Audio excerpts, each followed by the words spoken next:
तो जैसा कि दोस्तों आज भारत और अफगानिस्तान के बीच पहला टेस्ट मुकाबला खेला गया। यह मुकाबला चंडीगढ़ के महाराजा यादवेंद्र इंटरनेशनल स्टेडियम में खेला गया। ऐसे मुकाबला शुरू हुआ, भारतीय कप्तान शुभम गिल ने टॉस जीतकर पहले बल्लेबाजी करने का फैसला किया और विपक्षी टीम को पहले गेंदबाजी करने के लिए आमंत्रित किया।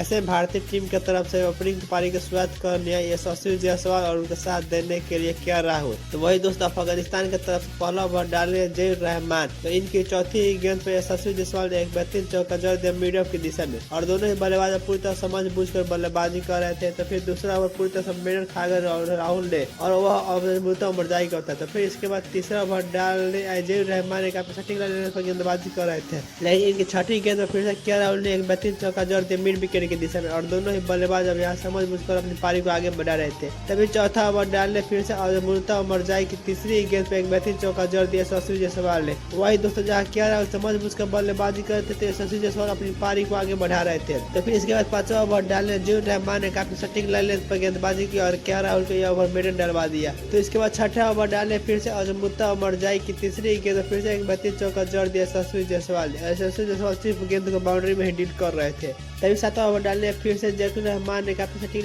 गेंदबाजी की, लेकिन इनको दो ओवर में दोनों ही बल्लेबाज समझ बूझकर बल्लेबाजी किए और दोनों ही बल्लेबाज फिर से समझ बूझकर बल्लेबाजी करे थे। तभी फिर से नवा ओवर डाले जहीर रहमान की पहली गेंद पे एक बेहतरीन चौका देखने को मिला के राहुल के बल्ले से। तो फिर छठी गेंद पे एक बेहतरीन चौका जड़ दिया के राहुल ने और के राहुल अब बेहतरीन लाइन में नजर आए थे। तभी 10वां ओवर डालने मोहम्मद शरीफ साफी की तीसरी गेंद पर फिर चौथी गेंद पर बैक टू बैक दो बेहतरीन चौका देखने को मिला यशस्वी जायसवाल के बल्ले से और इससे 210 ओवर की समाप्ति पर भारतीय टीम का स्कोर हो गया 37 रन बिना विकेट खोए। तभी 11वां ओवर भी भारतीय टीम मेडन खा गई। तभी 12वां ओवर डालने सलीम साफी की पांचवी गेंद पर फिर से एक बेहतरीन चौका देखने को मिला यशस्वी जायसवाल के बल्ले से मिड विकेट की दिशा में, लेकिन अगली गेंद पर कमबैक करते हुए सलीम साफी ने यशस्वी जायसवाल को विकेट कीपर अफसर जजाई किया तो क्या चट का प्लेट भेज दिया और अपनी टीम को पहली सफलता दिला दी। और पहली सफलता मिलने के साथ ही अफगानिस्तान के खेल में काफी खुशी की लहर छा गई थी। यशस्वी जायसवाल इस मुकाबले में कुछ खास नहीं कर पाए और 32 गेंद खेलकर मात्र 24 रन बना पाए। इनके आउट हो जाने के बाद नए बल्लेबाज के रूप में साई सुदर्शन बल्लेबाजी कर लिया है और अब यहाँ साई सुदर्शन और के राहुल के कदमों पर काफी जिम्मेदारी थी कि अपनी टीम को अच्छी शुरुआत दिलाए।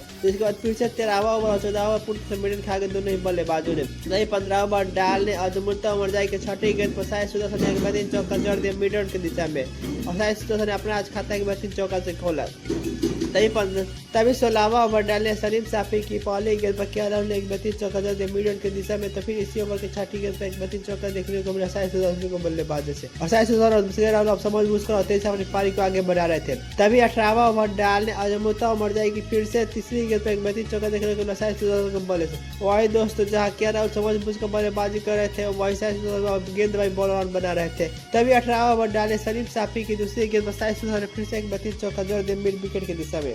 इसके बाद 19वां ओवर डालने ननियाली कोटरजे के छठी गेंद पर साई सुदर्शन फिर से एक बेहतरीन चौका जड़ दिया मिड विकेट की दिशा में और दोनों बल्लेबाज पूरी तरह से समझ बूझकर अपनी पारी को आगे बढ़ा रहे थे। तभी 20वां ओवर डालने अब्दुल मलिक ने काफी सटीक गेंदबाजी की और सिर्फ 2 रन ही दिए। तभी 21वां ओवर डालने आए ननियाली कोटरजे के छठी गेंद पर के राहुल जो कि अपने समझ बूझकर बल्लेबाजी करते इन्होंने भी एक बेहतरीन चौका जड़ दिया शॉट के जरिए। तभी 12वां ओवर डालने अब्दुल मलिक ने काफी सटीक गेंदबाजी की और इस ओवर पूरी तरह से मेडन डाल दिया। तभी 24वां ओवर डालने फिर से अब्दुल मलिक की पहली गेंद पर साई सुदर्शन ने एक बेहतरीन चौका जड़ दिया मिड विकेट के दिशा में और साई सुदर्शन बेहतरीन लाइन में रहा था, ऐसा लगा था जैसे अंदर से सेट होकर आए हुए थे। तभी 25वां ओवर डालने शहीदी को बिल्कुल सटीक लाइन पर गेंदबाजी की और के राहुल को मिड ओवर डाल दिया और इसी के साथ दोस्तों अब लंच का समय हो गया और लंच भारतीय टीम ने 96 रन बना दिए 1 विकेट के नुकसान पर। तभी लंच के बाद फिर से पारी की शुरुआत करने आए के राहुल और उनके साथ देने के लिए साई सुदर्शन। तभी नंडगी कोटरजे के दूसरी और तीसरी गेंद बैक टू बैक दो बेहतरीन चौका देखने को मिला के राहुल के बल्ले से और लंच के बाद ऐसा लगा था जैसे के राहुल पूरी तरह सेट होकर आए हुए थे।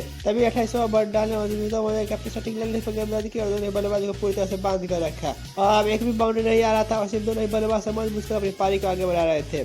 तभी 30वां ओवर डालने फिर से नंगिनी कोटरजे के तीसरी गेंद पर के राहुल ने 1 रन लेकर टेस्ट का अपना 21वां ओवर तक पूरा कर लिया और के राहुल आज बेहतरीन लाइन में नजर आए थे। तभी फिर से 31वां ओवर डालने और काफी सटीक पर गेंदबाजी कर दोनों बल्लेबाजों को पूरी तरह से बांध कर रखा। तभी फिर से 32वां ओवर डालने नंगिनी कोटरजे की दूसरी गेंद पर फिर से एक बेहतरीन चौका देखने को मिला साई सुदर्शन के बल्ले से और इसी का दोस्तों वो अब 46 रन पहुंच गए थे। तभी इसी ओवर की तीसरी गेंद पर फिर से एक बेहतरीन चौका देखने को मिला साई सुदर्शन के बल्ले से और इसी का दोस्तों उन्होंने अपने 8 तक पूरा कर लिया था। फिर अगली गेंद पर एक बेहतरीन चौका जोड़ दिया और 3 हैट्रिक चौका देखने को मिला इस ओवर में साई सुदर्शन के बॉल से। तभी 33वां ओवर डालने फिर से जरूर रहमान की तीसरी गेंद पर साई सुदर्शन ने एक बेहतरीन चौका जड़ दिया फुल लेग के जरिए और दोनों बल्लेबाज अब इस ओवर में तेजी से रन बना रहे थे। तभी फिर से 35वां ओवर डालने जरूर रहमान की चौथी और पांचवी गेंद पर बैक टू बैक 2 बेहतरीन चौका देखने को मिला साई सुदर्शन के बॉल और दोनों बल्लेबाज अब तेजी से अपनी पारी को आगे बढ़ा रहे थे और दोनों ही बल्लेबाज समझ बूझ कर भी। तो फिर इसके बाद ड्रिंक्स का समय हो गया। तभी 38वां ओवर डालने ऐसा ही की पांचवी गेंद पर साई सुदर्शन एक बेहतरीन चौका जड़ दिया लेग के दिशा में। तो इसके बाद फिर से 39वां ओवर डाले जीर रहमान साहिफीदी की पांचवी गेंद पर एक बेहतरीन चौका देखने को मिला साई सुदर्शन के बॉल से मिड विकेट की दिशा में और दोनों ही बल्लेबाज इस ओवर पूरी तरह समझ बुझकर अपनी पारी को आगे बढ़ा रहे थे। तभी 41वां ओवर मिड खा गए और 42वां ओवर पूरी तरह से दोनों बल्लेबाज समझ बुझकर बल्लेबाजी कर रहे थे। तभी 43वां ओवर डाले सलीम साफी ने अपनी चौथी गेंद पर साई सुदर्शन जो कि बेहतरीन लैंब में रहे थे उनको अस्पर जराई के हाथों कैच आउट का अपोनेंट भेज दिया और अपनी टीम को दूसरी सफलता दिला दी। साई सुदर्शन इस मुकाबले में बेहतरीन बल्लेबाजी करते हुए 104 गेंदों में 81 शानदार पारी खेले और यह पार्टनरशिप 139 रन की तोड़ दी सही ने और इसके बाद नए बल्लेबाज के रूप कप्तान शुभम गिल बल्लेबाजी करने आए और दूसरी सफलता मिलने के साथ में काफी खुशी की लहर छा गई थी। 46वां ओवर डालने शहीदी की दूसरी गेंद पर एक बेहतरीन चौका देखने को मिला कप्तान शुभम गिल के बॉल से एक्स्ट्रा कवर की दिशा में और यह कप्तान शुभम गिल का आज का पहला चौका था। तो फिर इसके बाद 47वां ओवर डालने सलीम साफी की पांचवी गेंद पर शुभम गिल ने एक बेहतरीन चौका जड़ दिया मिड विकेट के दिशा में। तो इसके बाद फिर से 48वां ओवर डालने नरगेडिया कोटजे के तीसरी गेंद पर केरल ने एक बेहतरीन चौका जड़ दिया और दोनों बल्लेबाज समझ पारी को आगे बढ़ा रहे थे। तभी 49वां ओवर डालने फिर से सलीम साफी की चौथी और पांचवी गेंद में बैक टू बैक 2 बेहतरीन चौका देखने को मिला शुभम गिल के बल्ले से और शुभम गिल बेहतरीन लय में नजर आए थे। तभी 50वां ओवर डालने नरगेडिया कोटजे ने काफी सटीक रणनीति पर गेंदबाजी की और इसे दोस्तों टी समाप्त होने तक भारतीय टीम का स्कोर हो गया 209 रन 2 विकेट के नुकसान पर और अभी क्रीज पर 2 बल्लेबाज मौजूद थे शुभम गिल और साथ देने के लिए केएल राहुल।